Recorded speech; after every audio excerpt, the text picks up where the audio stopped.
السماء جلالا فأزيد أسراب الغيوم. وقال رسول الله صلى الله عليه وسلم لا حسد إلا في اثنين رجل آتاه الله مالا فسلطه على هلاكته ورجل آتاه الله القرآن فهو يقوم به آناء الليل وآناء النهار. وقال رسول الله صلى الله عليه وسلم إن ناسا من أقطار الأرض يأتونكم ليتفقهوا في الدين فإذا أتوكم فاستوصوا بهم خيرا. وقال رسول الله صلى الله عليه وسلم من خرج لطلب العلم فهو في سبيل الله حتى يرجع أو كما قال رسول الله صلى الله عليه وسلم صدق الله وصدق رسوله النبي الكريم ونحن على ذلك لمن الشاهدين والشاكرين والحمد لله رب العالمين. اللهم صل على محمد وعلى آل محمد كما صليت على إبراهيم وعلى آل إبراهيم إنك حميد مجيد. اللهم بارك على محمد وعلى آل محمد كما باركت على إبراهيم وعلى آل إبراهيم إنك حميد مجيد.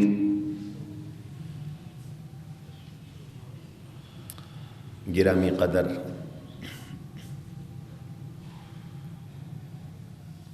سامعین محترم، بزرگوں، دوستوں، عزیزوں اور بھائیوں،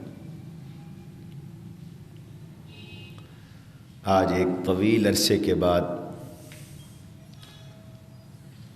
ہماری اس قدیم اور پرانی جامع مسجد مدنی تھانہ چوک میں اللہ تعالیٰ نے آپ حضرات سے ملاقات اور تخاطب کا شرف عطا فرمایا ہے۔ اللہ تعالیٰ میری حاضری اور آپ حضرات کی تشریف آوری اپنی بارگاہ میں قبول و منظور فرمائے۔ مسجد کے ساتھ بڑی یادیں وابستہ ہیں، بڑی باتیں وابستہ ہیں،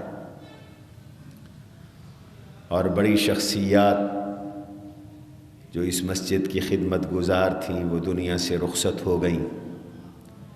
بعض بہت ضعیف اور بوڑھے ہو گئے۔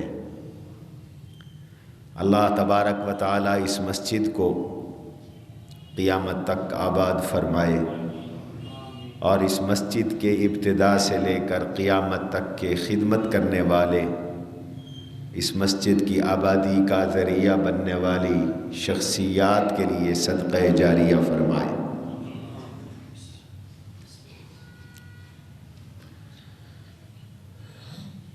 اللہ رب العزت نے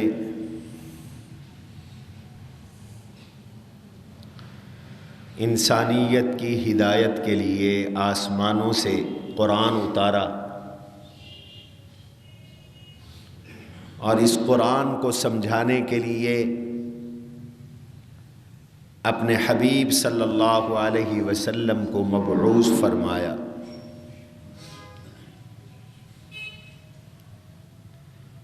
اس امت کی کامیابی اور اس امت کی فوز و فلاح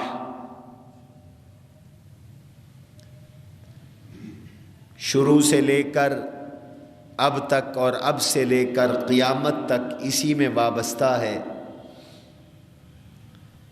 کہ وہ اللہ کی کتاب کو مضبوطی سے تھامیں اور حضور پاک صلی اللہ علیہ وسلم کی سنت کو مضبوطی سے تھامیں۔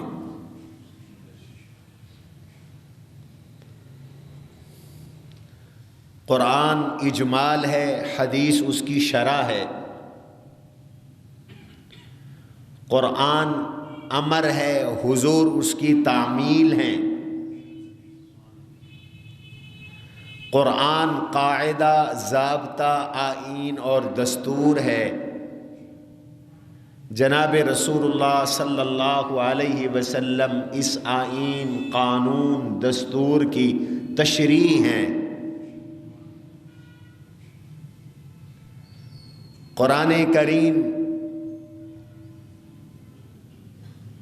اسرار اور حکمت سے لبریز کتاب ہے، اور حضور نبی کریم صلی اللہ علیہ وسلم ان اسرار اور رموز کو امت کے سامنے کھول کر رکھنے والی ذات ہے۔ اس لیے مسلمان کی شان یہ ہے کہ اس کے ایک ہاتھ میں اللہ کی کتاب ہو اور ایک ہاتھ میں حضور نبی علیہ الصلاۃ والسلام کی سنت مطہرہ ہو۔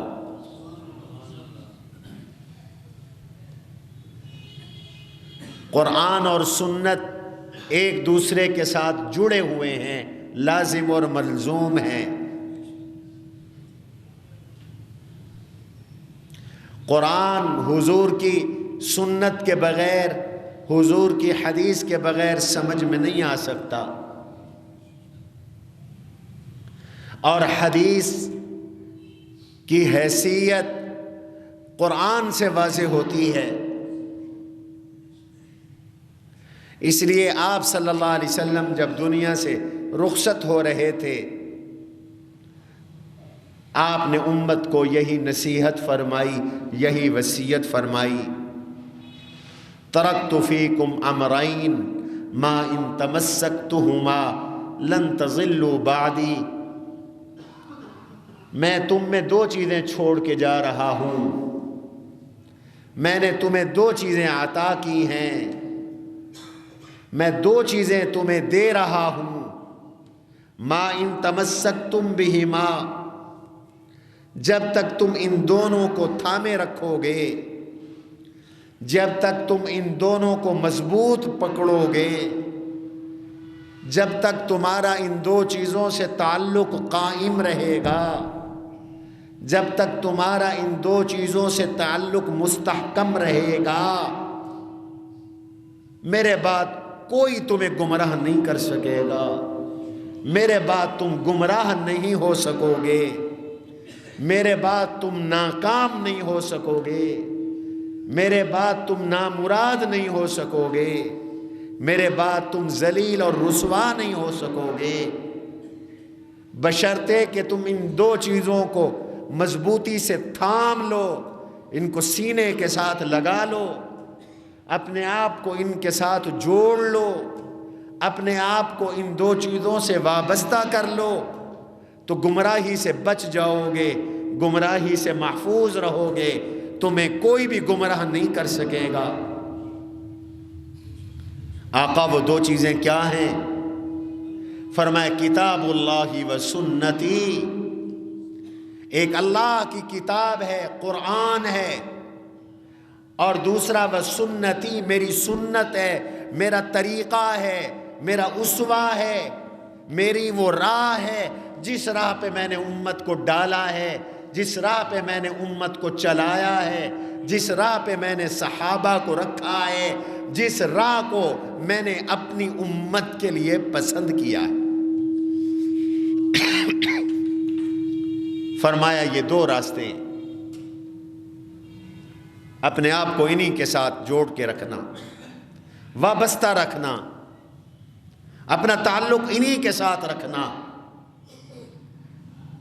کتاب اللہ، اللہ کی کتاب، اللہ کا قرآن، جو تمہارے لیے دستور ہے، جو تمہارے لیے قانون ہے، جو تمہارے لیے آئین ہے، جو تمہارے لیے دنیا ہے، جو تمہارے لیے دین ہے، جو تمہارے لیے آخرت ہے، جو تمہارے لیے معاشرت ہے، جو تمہاری معیشت ہے، جو تمہاری سیاست ہے، جو تمہاری عدالت ہے، جو تمہاری تجارت ہے، جو تمہاری زراعت ہے، جو تمہارا ایک دوسرے سے میل جول ہے، جو تمہارا زندگی کا ایک نصاب ہے، جو تمہاری زندگی کا ایک نظام ہے، جو تمہاری زندگی کا ایک دستور ہے، جو تمہارے لیے رہبر ہے، جو تمہارے لیے رہنما ہے، جس کے الفاظ مبارک، جس کے معانی مبارک، جس کے مضمون مبارک، جس کے مفہوم مبارک، جس کا دیکھنا ثواب، جس کا چھونا ثواب، جس کا پڑھنا ثواب، جس کا سمجھنا ثواب، جس کا اٹھانا ثواب، جس کو سینے سے لگانا ثواب، جس کو سینے میں اتارنا ثواب، جس کو عمل میں اتارنا ثواب، جس کو اپنی اولادوں کو دینا ثواب، جس کو اپنے لیے وظیفہ بنانا ثواب، جو تمہاری کامیابی کی کلید ہے، جو تمہاری نجات کی کنجی ہے، جو تمہاری عزت کا ذریعہ ہے، وہ اللہ کی کتاب ہے، وہ قرآن کریم ہے۔ کتاب اللہ، اللہ کی کتاب کو مضبوطی سے تھامو، قرآن کو مضبوطی سے تھامو۔ یہ قرآن اللہ کا ذکر بھی ہے، یہ قرآن فکر بھی ہے، اس میں تدبر کرو، اس میں غور کرو، اس میں فکر کرو، اس کو سوچو، سمجھو، پڑھو۔ یہ طاقوں میں سجانے کے لیے نہیں آئی، یہ جرگے اور پنچایت کے لیے نہیں اتری، یہ صرف دم درود اور تعویذوں کے لیے نہیں اتری، یہ صرف تبرک کے لیے نہیں اتری، یہ کتاب اتری ہے میری اور آپ کی سمت سیدھی رکھنے کے لیے۔ اس لیے قرآن کریم کھول کے دیکھو گے تو قرآن کی ہر سورت قرآن کا تعارف کرواتی ہے، قرآن کی ہر سورت قرآن کے ساتھ وابستہ رکھنے کی ہدایت دیتی ہے۔ قرآن سے وابستہ رہو، قرآن کو تھامو، قرآن کو اپناؤ، اسی میں ہماری عزت ہے۔ وہ معزز تھے زمانے میں مسلمان ہو کر، وہ معزز تھے زمانے میں مسلمان ہو کر، اور ہم خوار ہوئے تارک قرآن ہو کر۔ ہم نے آج قرآن کو چھوڑ دیا ہے، ہمارے پاس ہر چیز کے لیے وقت ہے، قرآن کے لیے وقت نہیں۔ ہم ہر ایک دستور اپنانے کو تیار ہیں، ہم قرآن کا دستور اور رسول اللہ صلی اللہ علیہ وسلم کا نظام اپنانے کے لیے تیار نہیں۔ اور اس کا حکم ہے وَاعْتَصِمُوا بِحَبْلِ اللَّهِ جَمِيعًا وَلَا تَفَرَّقُوا، اللہ کی رسی کو مضبوطی سے تھام لو۔ یہ اللہ کی رسی کیا ہے؟ سبھی یہ آیت پڑھتے ہیں، کبھی سوچا بھی ہے کہ اللہ کی رسی کیا ہے؟ وَاعْتَصِمُوا بِحَبْلِ اللَّهِ جَمِيعًا، تم سارے اللہ کی رسی کو مضبوطی سے تھامو۔ اور قرآن کی سب سے افضل، اشرف اور مضبوط تفسیر وہ ہے جو اللہ کے نبی علیہ السلام سے منقول ہے، حضور سے منقول ہے۔ حضور نے خود اس کی تفسیر فرمائی، هو حبل اللہ المتین، فرمایا قرآن اللہ کی مضبوط رسی ہے۔ تو معنی کیا ہوا؟ وَاعْتَصِمُوا بِحَبْلِ اللَّهِ جَمِيعًا، سارے کے سارے مل کر قرآن کو تھام لو۔ تم سب قرآن سے جڑ جاؤ، قرآن کو تھام لو، مضبوطی سے تھام لو، مضبوطی سے پکڑ لو، قرآن کو نہ چھوڑو، قرآن کو نہ چھوڑو۔ قرآن کے حقوق ہیں، اس کا حق ہے، اس کو مضبوطی سے تھامو۔ ولا تفرقوا، قرآن کو پکڑنے میں فرقے نہ بناؤ، تفرقہ نہ کرو، الگ الگ مت ہو جاؤ، جدا جدا مت ہو جاؤ۔ کوئی کہتا ہے میں قرآن لوں گا، کوئی کہتا ہے نہیں لوں گا، کوئی کہتا ہے قرآن ٹھیک ہے، کوئی کہتا ہے نہیں جی رواج بھی ٹھیک ہے، ہماری بنائی ہوئی باتیں بھی ٹھیک ہیں۔ نہیں، وَاعْتَصِمُوا بِحَبْلِ اللَّهِ جَمِيعًا، قرآن کو مضبوطی سے مل کر تھامو، قرآن کو نہ چھوڑو، سنت کو نہ چھوڑو، حدیث کو نہ چھوڑو۔ حدیث سے مراد بھی سنت ہے، نبی کا طریقہ ہے، حضور کے طریقے کو نہ چھوڑو۔ وَلَا تَفَرَّقُوا، اختلاف نہ ڈالو، تفرقہ نہ کرو۔ کیوں؟ تفرقہ مٹانے والی چیز قرآن ہے۔ قرآن کو مضبوطی سے تھامو گے تمہارے تفرقے مٹ جائیں گے۔ وَاذْكُرُوا إِذْ كُنْتُمْ أَعْدَاءً فَأَلَّفَ بَيْنَ قُلُوبِكُمْ فَأَصْبَحْتُمْ بِنِعْمَتِهِ إِخْوَانًا، اس وقت کو یاد کرو، اذ کنتم اعداء، جب تم ایک دوسرے کے دشمن تھے۔ کتنی عرب میں دشمنیاں تھیں، قبائل بٹے ہوئے تھے، ایک دوسرے کے خون کے پیاسے تھے، 150 سال 250 سال جنگیں لڑ کے ہار چکے تھے، تھک چکے تھے۔ کبھی پانی پینے پلانے پہ جھگڑا، کبھی گھوڑا آگے دوڑانے پہ جھگڑا، چھوٹی چھوٹی باتوں پہ جھگڑے تھے، لڑائیاں تھیں۔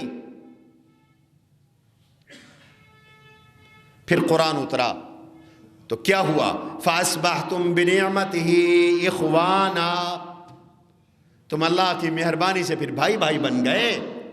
قرآن جوڑنے والی کتاب ہے، قرآن بھائی بھائی بنانے والی کتاب ہے، قرآن تفاخر کو ختم کرنے والی کتاب ہے، قرآن عصبیتوں کو مٹانے والی کتاب ہے، قرآن پورے عالم اسلام کو ایک لڑی میں پرونے والی کتاب ہے، قرآن اونچ نیچ کی تفریق ختم کرنے والی کتاب ہے، قرآن حاکم و محکوم کا تفاخر اور تکبر ختم کرنے والی کتاب ہے، قرآن امیر اور غریب کا فرق مٹانے والی کتاب ہے۔ جب فرق ہوتے ہیں تو لڑائیاں بھی ہوتی ہیں، سب کا باپ بھی ایک ہے، سب کی ماں بھی ایک ہے۔ اِنَّا خَلَقْنَاكُم مِّن ذَكَرٍ، ہم نے ایک مرد سے، وَأُنثَىٰ، اور ایک عورت سے تمہیں پیدا کیا۔ تمہارا باپ آدم علیہ السلام، تم سب کی ماں حضرت حوا، کوئی شودر ہے،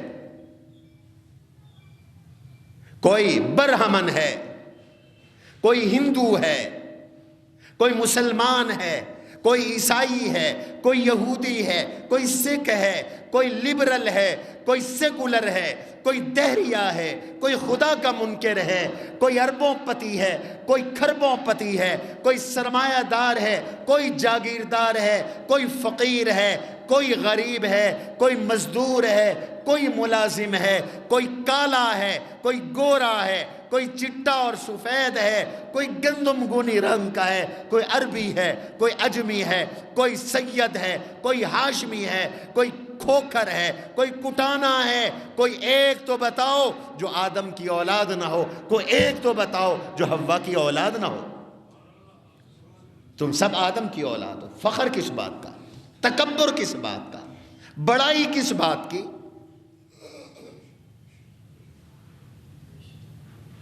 یا ایھا الناس انا خلقناکم من ذکر و انثیٰ، لوگو ہم نے تمہیں ایک مرد اور ایک عورت سے پیدا کیا۔ وجعلناکم شعوبا و قبائل، ہم نے تمہیں قبیلوں میں بانٹ دیا، برادریاں تمہاری بنا دی۔ تکبر کے لیے، لڑائیوں کے لیے، قتل و غارت گری کے لیے نہیں، لتعارفوا، یہ تو پہچان کے لیے ہیں،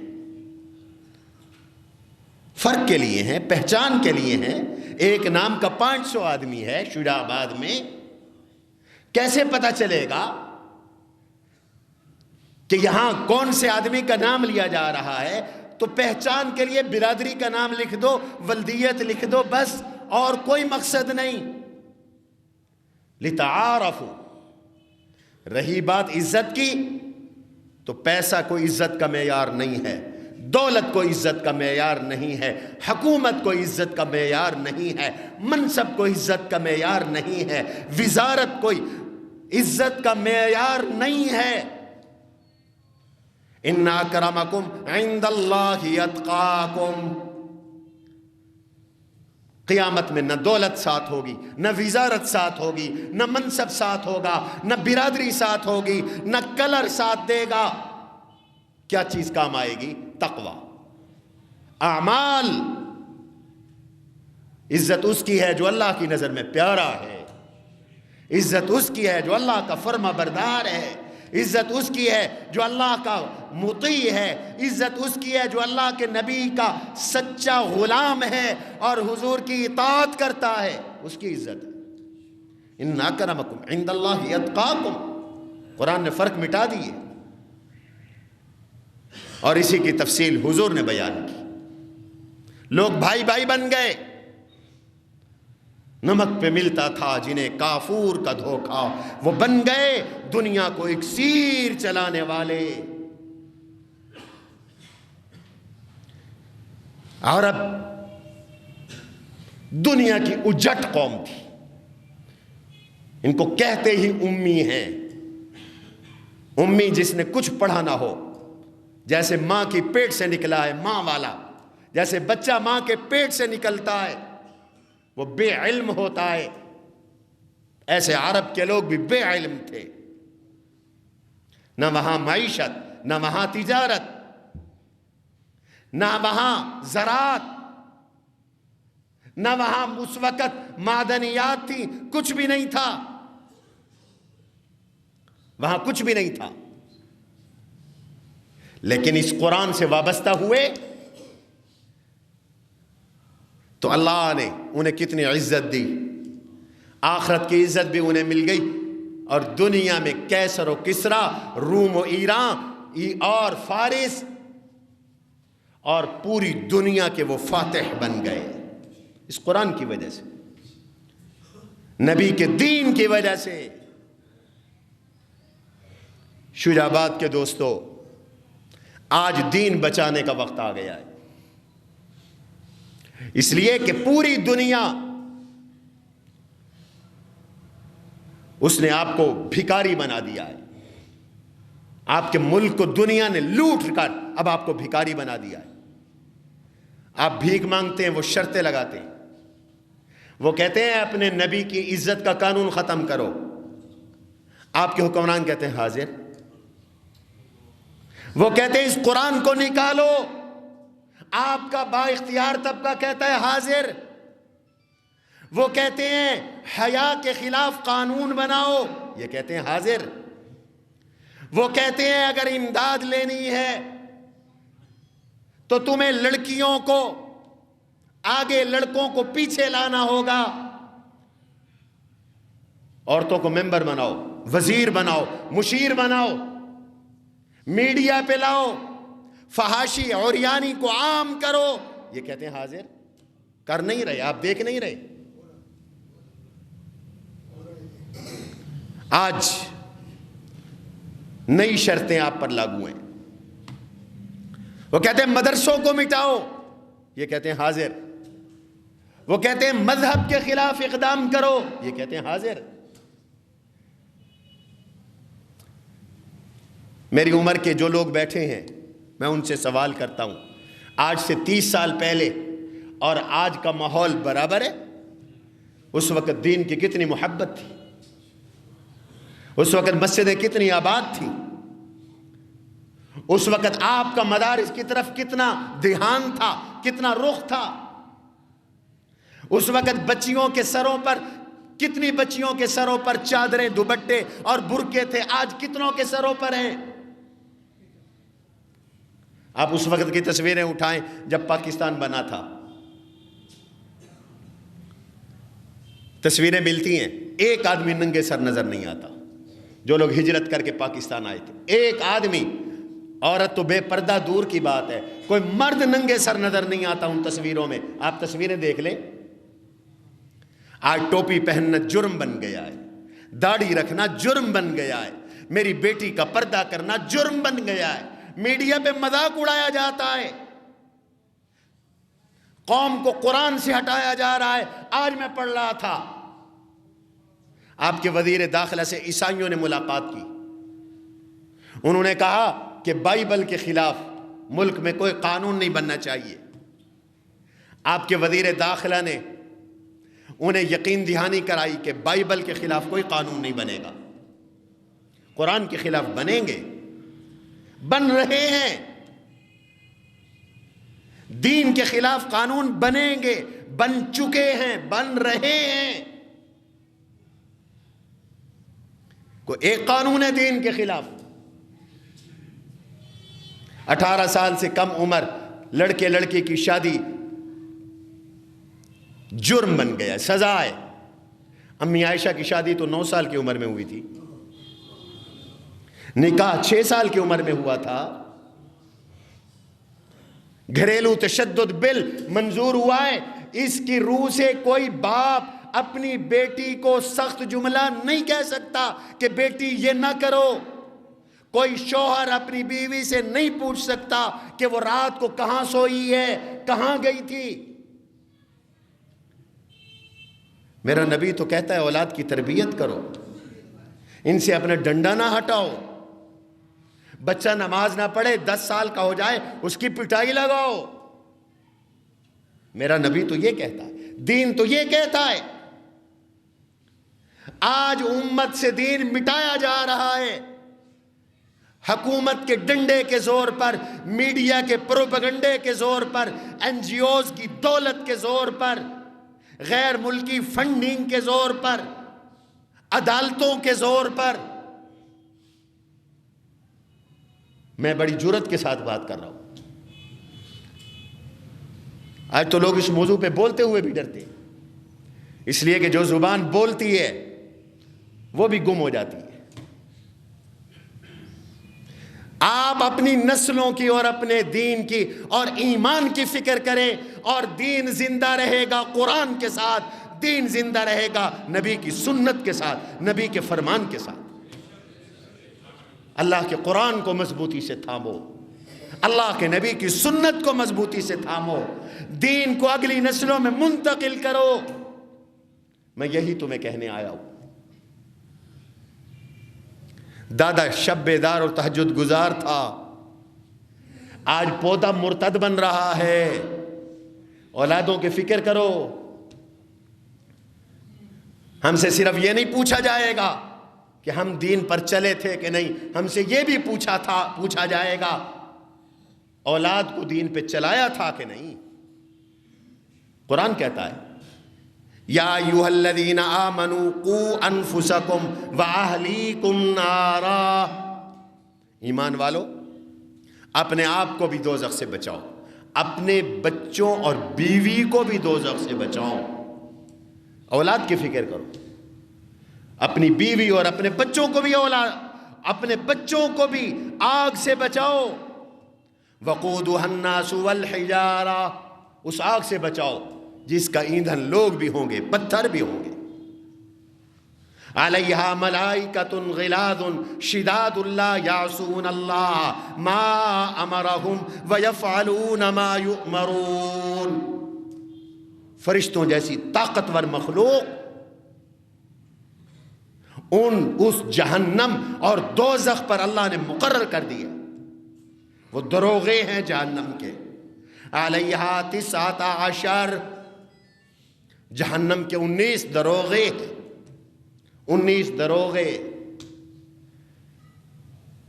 اور وہ ایسے فرشتے ہیں جو سخت دل ہیں، سخت جان ہیں، اللہ کے فرما بردار ہیں، اللہ کے حکم کے پابند ہیں، رب جو کہتا ہے وہ کرتے ہیں۔ اولادوں کی فکر کرو۔ آج اگر اولادوں کی، نسلوں کے، دنیا کی فکر ہے تو دین کی فکر کیوں نہیں؟ یہ تو بڑی فکر ہے میرا بیٹا بے روزگار نہ ہو، یہ تو بڑی فکر ہے میرے بچے کو اچھی ڈگری مل جائے، وہ ڈاکٹر بن جائے، وہ انجینئر بن جائے، میرا بیٹا اچھی پوسٹ پہ چلا جائے، میرا بیٹا کا اچھا بزنس ہو جائے، اچھی کمپنی بنا لے، اچھی دکان بنا لے، اچھا کاروبار کر لے۔ اس کی فکر تو ہر ایک کو ہے نا۔ یہ فرض سمجھتا ہے باپ، دنیا کیا کہے گی، بیٹے کو ایسے ہی چھوڑ گیا تھا، دنیا کیا کہے گی، بیٹی کو ایسے ہی چھوڑ دیا تھا، کوئی ڈاکٹر بھی نہیں بنایا، انجینئر بھی نہیں بنایا، کچھ بھی نہیں کیا۔ کرو فکر دنیا کی، میں نہیں روکتا، لیکن سب سے پہلے دین کی فکر کرو، ایمان کی فکر کرو۔ اس کو سوچو کہ میرے مرنے کے بعد میرا بیٹا توحید پہ رہے گا یا نہیں رہے گا، نبی کی سنت پہ رہے گا یا نہیں رہے گا، میرا بیٹا مشرک تو نہیں بن جائے گا، بدعتی تو نہیں بن جائے گا، میرا بیٹا مرتد تو نہیں ہو جائے گا، میرا بیٹا سیکولر لبرل لا دین ہو کر خدا کا انکار تو نہیں کر دے گا، مذہب بیزار تو نہیں بن جائے گا، میرا بیٹا میرے بعد نماز بھی پڑھے گا کہ نہیں پڑھے گا، روزہ بھی رکھے گا کہ نہیں رکھے گا، قرآن کی تلاوت بھی کرے گا کہ نہیں، قرآن سمجھے گا کہ نہیں، وہ رات کو اٹھے گا کہ نہیں، میرے بیٹے کی شکل دین والی ہے کہ نہیں، میری بیٹی میں حیا ہے کہ نہیں، شرم ہے کہ نہیں، کہیں میری بیٹی حیا اور شرم کی چادر اتار کر بے حیا تو نہیں بن جائے گی۔ اس کی بھی فکر کرو بھائی، اس کے بارے میں سوال ہوگا۔ نبیوں کو اپنی اولادوں کی فکر تھی، نبیوں نے اپنی اولادوں کو سنبھالا، دعائیں کی اپنی اولادوں کے لیے۔ ابراہیم علیہ السلام نے اپنی اولاد کے لیے دعا کی، اللہ سے کہا الہ العالمین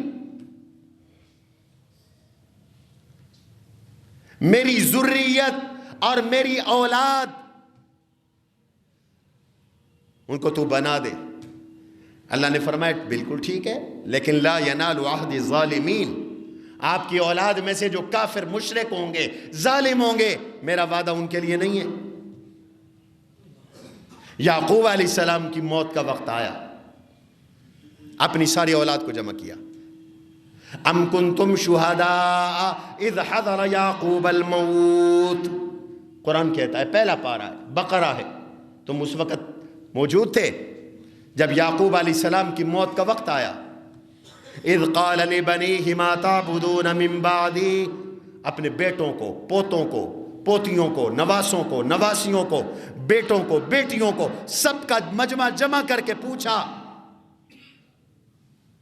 ما تعبدون من بعدی، میرے بعد تم کس کے بندے بنو گے، کس کی عبادت کرو گے؟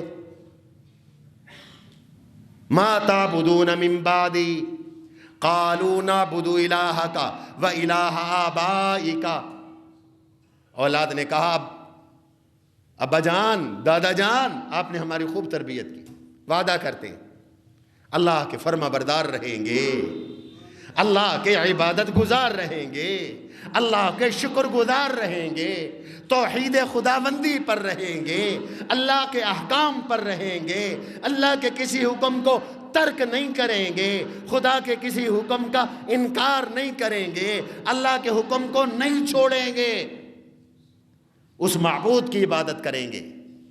نعبد الہک و الہ آبائک، جو آپ کا بھی معبود ہے، آپ کے باپ دادا ابراہیم علیہ السلام، اسحاق علیہ السلام کا بھی نبی ہے، اسحاق علیہ السلام کا بھی معبود ہے، اس اللہ کی عبادت کریں گے، اس اللہ کی عبادت کریں گے۔ یہ وصیت فرمائی اپنی اولاد کو حضرت یعقوب علیہ السلام نے، رب ہب لی من لدنک ذریۃ طیبہ، یہ بھی نبیوں کی دعا ہے، یا اللہ مجھے نیک اولاد دے، میری اولاد کو نیک بنا، قرآن نے ایک اور دعا نقل کی، اپنی اولادوں کے لیے جو دعائیں کرو، ربی اوزعنی ان اشکر نعمتک التی انعمت علی، یہ نبیوں کی دعا ہے۔ ربی اوزعنی، یا اللہ میرے مقدر میں کر، ان اشکر نعمتک، میں تیری نعمتوں کا شکر ادا کروں۔ سبحان اللہ کو آج شکر بھی چلا گیا ہے۔ رب نے جتنا دیا ہے اتنا اس سے بڑھ کر شکر ہونا چاہیے تھا، لیکن نا شکری ہے، میرے پاس تو کچھ بھی نہیں ہے۔ پہلے لوگ کہتے تھے اللہ کا دیا ہوا میرے پاس سب کچھ، جس سے ملتے تھے کیا حال ہے، اللہ کا بڑا احسان، بڑا کرم ہے، کیسے گزر رہی ہے، اللہ نے بہت کچھ دیا ہے مجھے، میں اپنے اللہ پہ بڑا خوش ہوں۔ آج سے 20-30 سال پہلے لوگ یوں کہتے تھے، اور آج پوچھ لو کیا حال ہے جی، بس جی کاروبار چل نہیں رہا، بس جی گزارا مشکل سے ہو رہا ہے، پتہ چلا کہ فیکٹریاں 5 ہیں صرف، گزارا مشکل سے ہو رہا ہے۔ تیرے پیٹ کو تو جہنم ہی بھرے گا بھائی، تیرے پیٹ کو تو جہنم ہی بھرے گا، تیرا پیٹ نہیں بھرنا، تیرا ابھی بھی مشکل سے گزارا ہے۔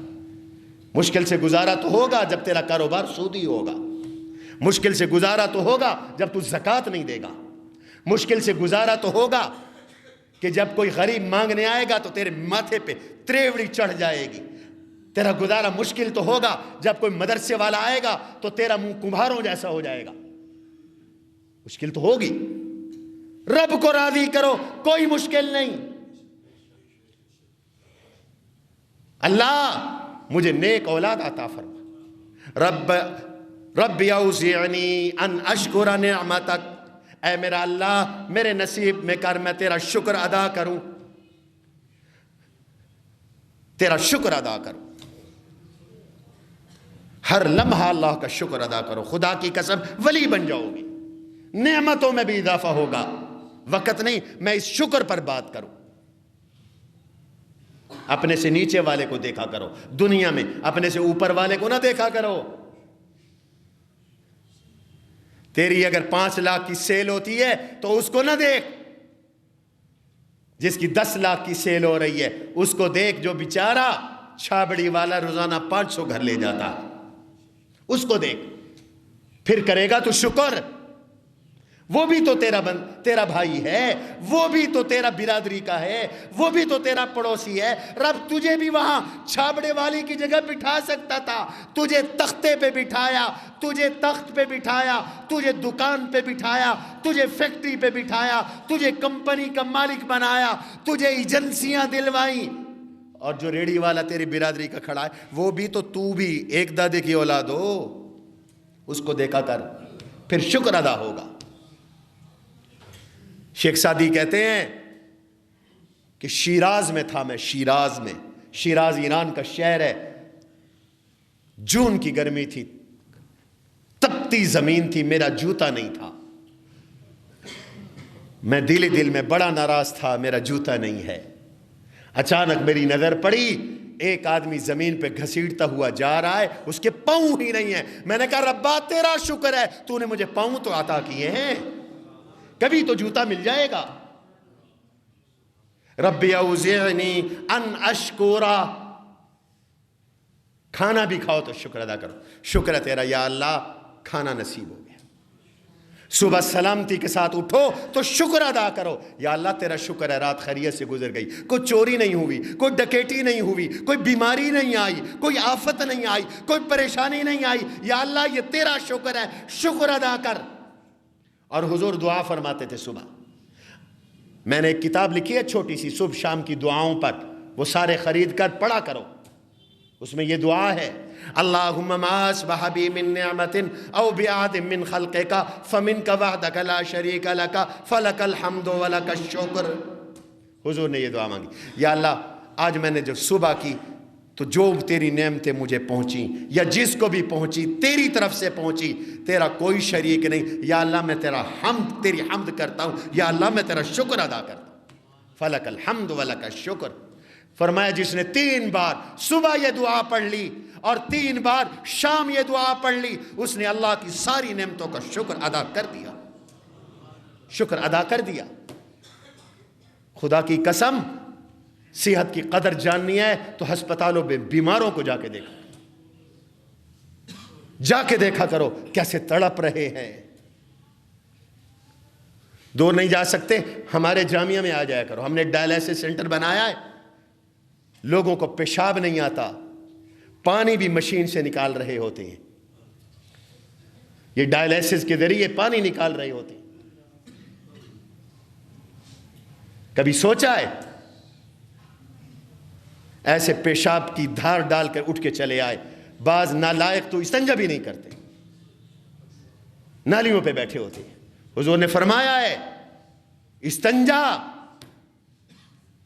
سب نبیوں کی سنت ہے, امور فطرت میں سے. آپ نے فرمایا ہے استنزہوا عن البول فإن عامت عذاب القبر منہ, پیشاب سے بچا کرو, اکثر قبر کا عذاب پیشاب کے قطروں سے بچو, اچھی طرح استنجا کرو. اکثر قبر کا عذاب پیشاب کے چھینٹوں اور قطروں کی وجہ سے ہوتا ہے. وقت نہیں, میں تمہیں کیا کیا بتاؤں. حضور کا گزر ہوا 2 قبر والوں پر. حضور کا معجزہ تھا. آپ نے فرمایا 2 قبر والوں کو عذاب ہو رہا ہے.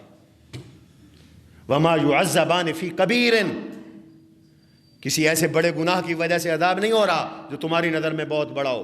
تمہاری نظر میں چھوٹی چھوٹی باتیں, ان کی وجہ سے عذاب ہو رہا ہے. کیا؟ اما احدہما فیمشی بالنمیمہ, ایک چغلیاں کھاتا تھا, چغلی کی وجہ سے عذاب قبر ہو رہا ہے.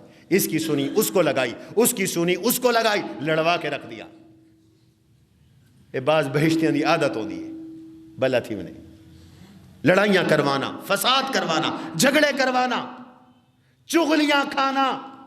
آج یہ بھی معاشرے میں عام ہو گیا ہے. تیرے بارے میں وہ تو یہ کہہ رہا تھا, پھر اس کو جا کے کہا تیرے بارے میں وہ تو یہ کہہ رہا تھا. یہ چغلی ہے. اور قرآن نے اس کی مذمت کی ہے, وَيْلٌ لِكُلِّ هُمَزَةٍ لُمَزَةٍ. اللہ نے فرمایا ہر چغلی کھانے والے کے لیے ہلاکت ہی ہلاکت ہے, تباہی ہی تباہی ہے, بربادی ہی بربادی ہے. اور حضور نے فرمایا یہ جو ایک ہے چغل خور تھا, لا يدخل الجنت قطات, چغل خوری کرنے والا جنت میں نہیں جائے گا. دین, یہ بھی دین بھی سمجھا کرو. وَأَمَّا الْآخَرُ فَلَا يَسْتَنزِهُ عَنِ الْبَوْلِ, دوسری قبر اس کی ہے جو استنجا ٹھیک نہیں کرتا تھا, جو پیشاب کے قطروں سے نہیں بچتا تھا, اس وجہ سے اس کو عذاب ہو رہا ہے. ربی اوزعنی, اے اللہ میری نصیب میں کر, ان اشکر نعمتک, میں تیری نعمتوں کا شکر ادا کروں, التی انعمت علی, جو تو نے نعمتیں مجھے دی ان کا بھی شکر ادا کروں, وعلی والدی, میرے ماں باپ کو جو تو نے دیا میں اس پہ بھی شکر ادا کروں, وان اعمل صالحا ترضا, یا اللہ مجھے توفیق دے میں ایسے عمل کروں, نیک عمل کروں کہ تو خوش ہو جائے. آمین کہو. وَأَنْ أَعْمَلَ صَالِحًا تَرْضَىٰ, تیرے خوش کرنے والے کام کروں. ہر کام سے پہلے محاسبہ کیا کرو, اس کام سے میرا رب خوش ہوگا یا ناراض ہوگا. وَأَصْلِحْ لِي فِي ذُرِّيَّتِي, وَأَصْلِحْ لِي فِي ذُرِّيَّتِي, وَأَصْلِحْ لِي فِي ذُرِّيَّتِي, میری اولاد کی اصلاح فرما, میری اولاد کو نیک بنا. یہ قرآن کی دعا ہے. دعا بھی کرو, تدبیر بھی کرو, قرآن پڑھاؤ بچوں کو, دین پڑھاؤ. اور یاد رکھو حضور علیہ السلام نے صرف قرآن دیا نہیں, آپ نے مدرسہ قائم کر کے قرآن آگے پڑھایا. آج مدرسے بھی گالی بن گئے. خدا کی قسم ہمارے ساتھ ایسا رویہ ہوتا ہے, 2 ٹکے کے لوگ ہمارے پاس آتے ہیں اور ہمیں یوں محسوس ہوتا ہے کہ جیسے ہم کو جرم کر رہے ہوں قرآن پڑھا کر, ہم حدیث پڑھا کے کوئی جرم کر رہے ہوں. مغرب کو پتا ہے کہ جب تک مدرسہ ہے دین زندہ ہے. آپ کو میں دین بتا رہا ہوں, میں کہاں سے پڑھ کے آیا ہوں بتاؤ, کہاں سے پڑھا ہوں؟ مدرسے سے. آپ کا امام مدرسے کا, آپ کا خطیب مدرسے کا, آپ کا مفتی مدرسے کا, آپ کا شیخ الحدیث مدرسے کا. تبلیغ نکلی مدرسے سے، جہاد نکلا مدرسے سے، تعلیم نکلی مدرسے سے، تصوف نکلا مدرسے سے، خانقاہیں نکلی مدرسے سے، اللہ اللہ کرانے والے نکلے مدرسوں سے۔ یہ سارے صوفیاء مدرسوں کے پڑے ہوئے تھے۔ یہ ملتان جاؤ، شاہ رکن عالم کا مدار ہے، ملتان جاؤ شیخ بہاؤالدین زکریا سہروردی رحمہ اللہ کا مدار ہے۔ یہ سارے علماء تھے، یہ سارے علماء تھے۔ حضور نے مدرسہ بنایا، اور اس مدرسے میں، حضور کے مدرسے میں طلبہ پڑھتے تھے، دن رات پڑھتے تھے، اور حضور ان کا خیال رکھتے تھے۔ 3 طرح سے حضور ان کا خیال رکھتے تھے۔ پہلے حضور کو ان طلباء کے کھانے اور پینے کی فکر ہوتی تھی، حدیث میں آتا ہے، اور ان حضور کے مدرسے کے طلباء کو کہا جاتا تھا مہمانان رسول۔ یہ حضور کے مہمان ہیں۔ حضور کے مدرسے کے تمام طلباء کون تھے؟ سارے بولو، حضور کے مہمان تھے۔ آج بھی انہیں کہا جاتا ہے مہمانان رسول، کوئی سمجھے نہ سمجھے۔ اور حدیث میں نے پڑھی ہے، خدا کی قسم آپ کو حوالہ دکھا سکتا ہوں، جب تک حضور رات کو اپنے ان طلباء کی روٹی کی فکر نہیں کرتے تھے، آپ آرام نہیں کرتے تھے، سوتے نہیں تھے۔ میں نے حدیث پڑھی ہے، روزانہ رات کو اللہ کے نبی علیہ الصلوۃ والسلام ان طلباء کو جمع کرتے۔ وسائل نہیں تھے، مدرسے میں کچن کوئی نہیں تھا، مطبخ کوئی نہیں تھا۔ ان قرآن والے طلباء کو آپ تقسیم کرتے تھے اپنے ان صحابہ پر جو تاجر تھے۔ جو کون تھے؟ تاجر تھے۔ بھائی تو 3 طالب علم لے جا، بھائی تو 1 لے جا، بھائی تیری حیثیت اچھی ہے تو 5 لے جا، بھائی تیری حیثیت ان سے بھی اچھی ہے تو 10 لے جا۔ صحابی کہتے ہیں زیادہ سے زیادہ ایک صحابی کو 10 طالب دیے جاتے تھے، وہ گھر لے جاتا تھا، کھانا کھلاتا تھا۔ حضور خود روزانہ 3 طالب علم اپنے گھر لے جاتے تھے اور ان کو کھانا کھلاتے۔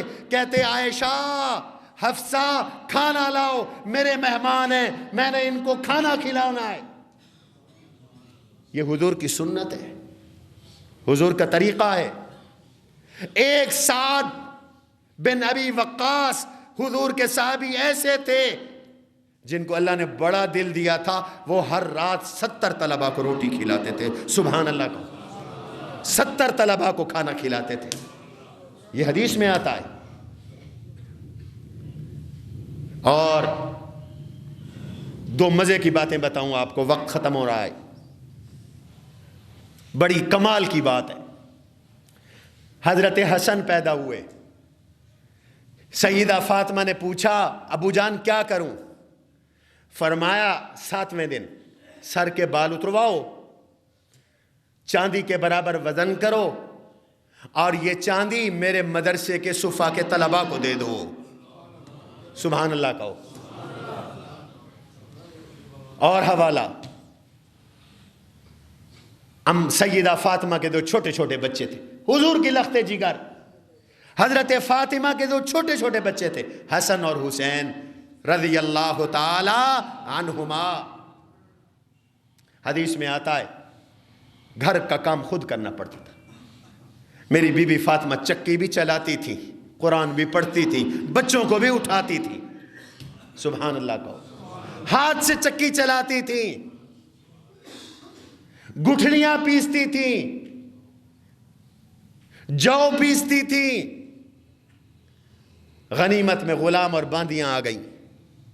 حضرت علی نے فرمایا فاطمہ بابا کے پاس جاؤ، اب تو فراوانی ہے، غلام آ گئے ہیں، باندیاں ہیں، ایک باندی لے آؤ، گھر کا کام کاج کر دیا کرے گی۔ بیٹیوں کو مان ہوتا ہے باپ کے ساتھ۔ سنو سنو شیر آباد والو، سنگ دل نہ بنو۔ بیٹی آئی چل کر اپنے بابا کے گھر، آگے بابا نہیں تھے، سیدہ عائشہ کو پیغام دے گئیں، میرے ابا سے کہنا یہ دیکھو چکی چلا چلا کر آپ کی بیٹی کے ہاتھ میں گڑے پڑ گئے۔ ہاتھ تھک جاتے ہیں، 2 معصوم بچے بھی ہیں، ایک غلام یا باندی عطا ہو جائے کام کر سکوں۔ حضور تشریف لائے، اما عائشہ نے پیغام دیا، بیٹی آئی تھی، بیٹی یہ کہہ گئی ہے۔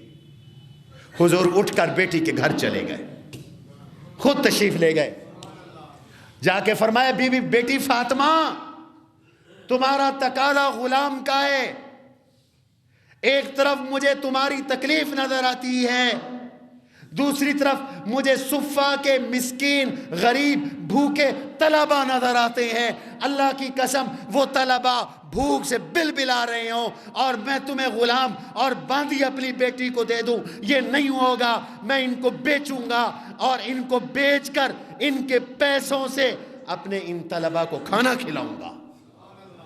حضور نے بیٹی پر ان طلبہ کو ترجیح دی، حدیث میں آتا ہے، ذمہ داری کے ساتھ سنا رہا ہوں، کو ترجیح دی۔ کبھی کبھی حضور صحابہ سے کہتے آج اچھا کھانا بناؤ اور میرے طلبہ کو کھلاؤ، صحابہ ان طلبہ کی دعوت کیا کرتے تھے، ان کو اچھا کھانا کھلاتے تھے۔ اور جو کاشتکار تھے، انصار صحابہ کاشتکاری کرتے تھے، جو کاشتکار تھے ان کے بارے میں حدیث میں آتا ہے، حضور نے انہیں فرمایا اگر یہ چاہتے ہو کہ تمہارے باغات آفات سے، بلاؤں سے اور آسمانی مصیبتوں سے محفوظ رہیں تو ایسا کرو، پکے ہوئے کھجوروں کے خوشے توڑ کے لایا کرو، اور مسجد نبوی میں 2 ستونوں کے درمیان رسی بندھوا دی، فرمایا یہاں باندھ دیا کرو تاکہ میرے مدرسے کے یہ طلبہ جب ان کو بھوک لگے کھجور کھا کے پانی پی کے یہ قرآن پڑھیں، ان کی برکت سے تمہارے باغ محفوظ ہو جائیں گے، تمہاری فصلیں محفوظ ہو جائیں گی۔ حضور نے یوں مدرسے چلائے اور آج تک اسی طرح مدرسے چل رہے ہیں۔ آج کچھ لوگ کہتے ہیں جی مدرسوں پہ زکوٰۃ نہیں لگتی، بڑے مفتی دے پوترے وے تسا، یعنی صحابہ کی زکوٰۃ مدرسے پہ لگتی تھی، تمہاری زکوٰۃ مدرسے پہ نہیں لگتی؟ قرآن سے پوچھو، اٹھا لو قرآن کا ترجمہ، میں آپ کے سامنے قرآن کی آیت پڑھ رہا ہوں۔ دراصل آج مغرب اس کا زور ہے کہ مدرسوں کی شہرک کاٹ دو، مدرسوں کے چندے بند کرا دو، لوگوں کو ڈراؤ دھمکاؤ تاکہ مدرسے خود ہی بند ہو جائے۔ قرآن کہتا ہے للفقراء الذین احصروا فی سبیل اللہ لا یستطیعون ضربا فی الارض یحسبهم الجاہل اغنیاء من التعفف تعرفهم بسیماہم لا یسألون الناس الحافا۔ یہ سورہ بقرہ ہے، اٹھا کے دیکھو۔ فرمایا صدقات دو ان طلباء کو جنہوں نے اپنی زندگی علم کو دے دی اور ان کے پاس کمانے کا وقت نہیں ہے، وہ کمانے گئے تو علم رہ جائے گا، دین رہ جائے گا، ان کو اپنی زکوٰۃ دو۔ وہ خوددار لوگ ہیں، وہ آپ سے لپٹ کر سوال نہیں کرتے، بھیک نہیں مانگتے، ان کو دو۔ یہ باتیں میں نے اس لیے کی کہ مدارس زندہ رہے تو آپ کی نسلوں کا دین بھی زندہ رہے گا، ورنہ آپ کو امام کوئی نہیں ملنا، خطیب کوئی نہیں ملنا، نکاح پڑھانے والا کوئی نہیں ملنا، جنازہ پڑھانے والا کوئی نہیں ملنا۔ ان مدرسوں کو مضبوط کرو۔ اور اس وقت جو معاشی بحران ہے، میں ابھی کراچی سے آیا، ان لوگوں کی فیکٹریاں بند ہو گئی، سرمایہ دار بیچارے بیٹھے رو رہے ہیں، گھر سے کھا رہے ہیں، فیکٹریاں بند، بے روزگاری۔ ابھی گورنمنٹ نے IMF سے قرضہ لیا ہے، گورنر پنجاب کا بیان ہے، ہم نے سب کچھ لکھ کے دے دیا ہے۔ اس کا معنی یہ ہے کہ دین لکھ کے دے دیا، دنیا لکھ کے دے دی، قوم کی عزت غیرت ملک لکھ کے دے دیا۔ اب جب معاشرے میں یہ بحران ہے تو مدرسوں کی کیا کیفیت ہوگی؟